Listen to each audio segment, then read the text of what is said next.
What happens when a simple story about perseverance and imagination sparks the interest of a Houston businessman and one of the world's most recognized action stars? It wasn't made to compete with Hollywood action movies, but to give young audiences something to look up to. So how did this unexpected collaboration grow from a community project into a nationwide release that still holds a place in the hearts of its fans? Let's find out.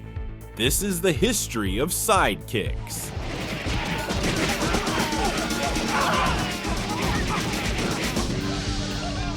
The idea that became Sidekicks began not in Hollywood, but with a Louisiana writer named Lou Iller. He wrote a screenplay called The Gift of the Iron Crutch, a story centered on perseverance and overcoming physical limitations. When Chuck Norris read the script, he saw more than another martial arts movie. He saw an opportunity to reach kids in a way he hadn't before. Up to that point, Norris's career had been built on explosive action, but this offered a way to deliver an uplifting message aimed at younger viewers. At a Houston charity event, Norris discussed the project with local businessman and philanthropist Jim Mackingvale. He wasn't a film producer, he was a furniture tycoon, known for his community work, but he saw potential in the message. He agreed to finance the project, putting up roughly $16 million to produce and market the film. With Norris's brother Aaron directing, the production began shaping its identity. Aaron applied his background as a stunt coordinator to design action that felt powerful yet approachable, in line with the film's tone. The concept deliberately echoed the familiar structure of The Karate Kid, but added a creative twist. The hero's growth would unfold through vivid daydreams where he fought beside Chuck Norris, turning fantasy into motivation. The cast of Sidekicks came together from some familiar faces of the early 90s. Jonathan Brandis played Barry, who was already known for The Neverending Story 2 and Stephen King's It, making him a familiar face for young audiences of the time. Chuck Norris portrayed himself, appearing in Barry's daydreams as the hero he admires, and later showing up in person during the tournament finale. The supporting cast included Beau Bridges as Barry's father, Danica McKellar as his classmate and love interest, and Julia Nixon as Miss Chan, his encouraging teacher. Veteran actor Mako took the role of Mr. Lee, the experienced cook, and sensei who trains Barry. Comedian Joe Piscopo played Kelly Stone, the loud, egotistical villain, whose exaggerated style adds humor to the movie. Chuck's son, Eric Norris, made a brief appearance as one of the biker thugs. The musical score for Sidekicks was composed by Alan Silvestri, the acclaimed composer known for Back to the Future, Predator, and many more. Silvestri's score gave the film a professional sheen and emotional resonance beyond its modest production size. Silvestri's music for Sidekicks remains a favorite among fans, praised for its rousing themes and ability to blend adventure and optimism. Always expect the unexpected. Okay. The production of Sidekicks took place primarily in Houston, Texas. Many of the extras and background fighters came from martial arts schools across Texas, giving the tournament scenes an authentic atmosphere. Production designer Ruben Freed gave Sidekicks its split personality, half-grounded suburban reality, half-cinematic dreamscape. Each fantasy sequence was built to reflect one of Chuck Norris's classic adventures without directly copying them. Freed designed these worlds to look larger than life, using bold lighting, stylized sets, and exaggerated props that captured how a young boy might imagine an action hero's universe. Chuck was closely involved in every detail, from costume textures to the look of the weapons, making sure each element stayed true to his screen persona. In the editing room, Bernard Weiser faced the delicate task of making two worlds feel like one. The movie constantly shifted between Barry's ordinary life and his daydreams of heroism, and those transitions needed to flow smoothly.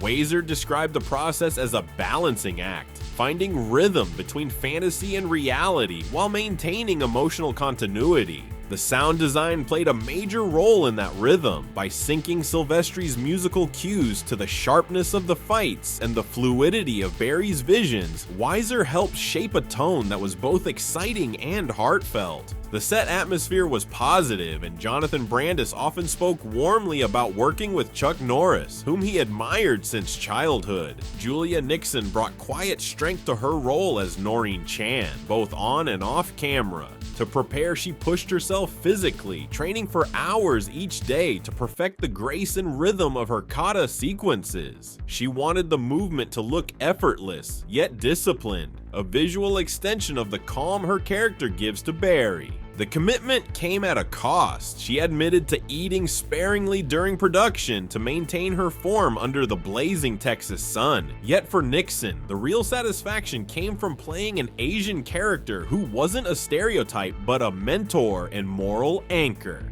The end result was a polished and uplifting film that successfully merged martial arts spectacle with an encouraging message for younger viewers. Following the release, a lawsuit arose between writer Louis Iller and the production team. Iller claimed that Sidekicks had altered the message of his original screenplay, shifting its focus from overcoming disability to fantasy-driven action. He also alleged that charitable donations promised from the film's profits were not fulfilled. Norris's representatives maintained that a contribution had indeed been made. Despite those disputes, one of Iller's early ideas remained visible in the finished film. In the closing scene, a boy in a wheelchair finds Barry's discarded magazine and is inspired by his story, a small but symbolic moment that echoes Iller's theme of perseverance. I can't.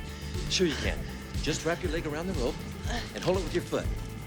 Sidekicks premiered in 1993 and performed modestly at the US box office. The film's release was backed by an unusually personal marketing campaign. Instead of relying solely on traditional distribution, Chuck Norris and Jim McIngvale toured the US, visiting schools, theaters, and community centers to promote the film directly to families and martial arts fans.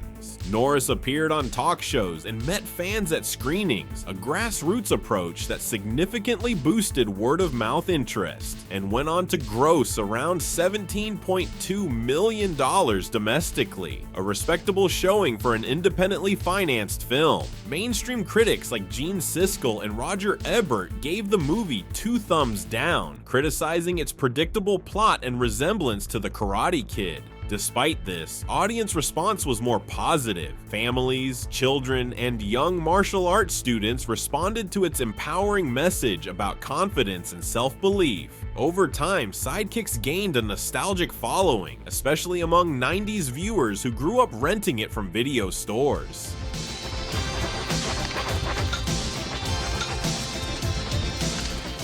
Sidekicks was first released on VHS by Columbia TriStar Home Video in late 1993, where it found lasting popularity on the rental market. In 2023, Vinegar Syndrome restored the film from its original 35mm camera negative and issued a Blu-ray in 4K Ultra HD. The new edition included a high-resolution transfer, fresh commentary tracks, and interviews with cast and crew, shedding new light on the production and the Norris family's creative process. Collectors and fans widely praised the restoration, calling it the best the film has ever looked. For fans who want to add Sidekicks to their collection or experience its uplifting story in the best possible quality, the Blu-ray release is the definitive way to do it. There's a link in the description, and a card should pop up on screen to make it easy to check it out. Come on, Norris! Come on!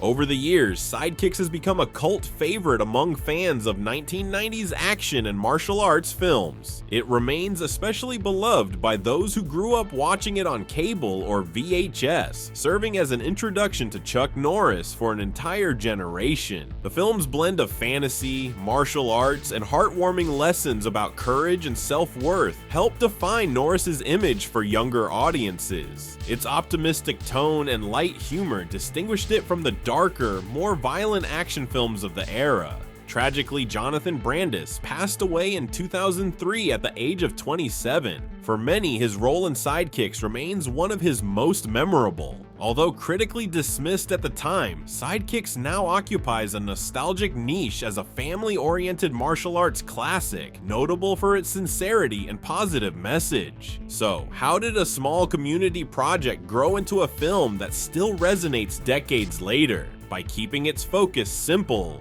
discipline, imagination, and the belief that strength starts from within. That's what turned Sidekicks into something more than a movie. It became a message that still finds new fans today.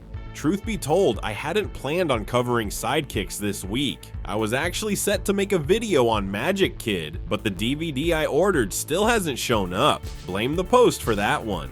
In the meantime, if you want another story born from broken plans and creative resilience, check out our deep dive into Cyborg, a movie that started as studio leftovers and became one of Jean-Claude Van Damme's most enduring cult classics. He's on a desperate mission to rescue a cyborg who holds the secret for saving the world. Thanks for watching, and don't forget to subscribe for more awesome content.